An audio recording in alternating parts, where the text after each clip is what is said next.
How y'all doing? This is Preacher Man R&B, and this is another episode of Retro TV 91, and this time I'm reviewing Gotham Season 3, Episode 3. What happens on this week's episode with me from Mad Hatter.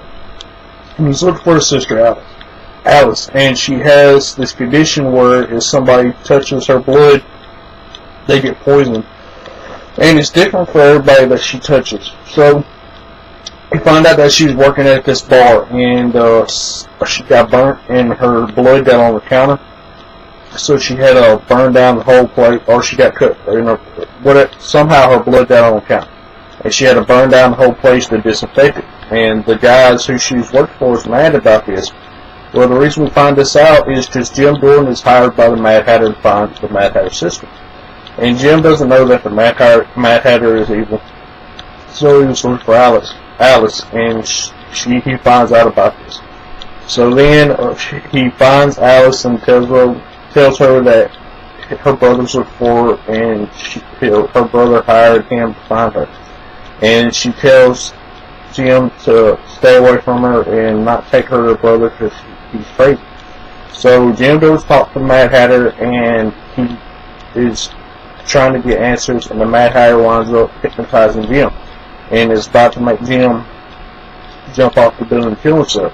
Well, Alice comes, and she starts shooting at the Mad Hatter and shoots the Mad Hatter.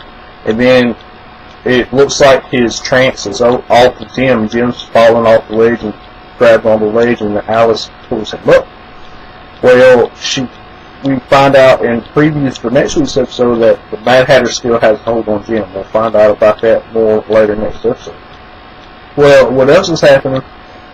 Jim's ex-girlfriend comes back to Gotham and is moved back to Gotham, and we find out that she's engaged to Don Falcone's son. And what we find this out is at the end of the episode, Falcone meets up with him too, and we find out that this is his son. And he's worried that her past with Jim will hurt his son somehow, and she assures him that it won't. But obviously something's going to happen with that. We'll just have to find out later what that is. But what else is happening is that Penguin's running for mayor, and Penguin talks to the old mayor, and the old mayor puts guns on Penguin and tells him to leave the race. But Penguin says he's 3 steps ahead of him, and everybody else in that bar is with Penguin and puts guns to them 3 guys. And then Penguin goes to Arkham and gets the Riddler broken out, and makes Warren say that the Riddler's sane now. Now the Riddler and Penguin's back with each other, and they're going to be doing some more stuff, and we'll find out about that later on in the season. But what's happening with Bruce and his doppelganger?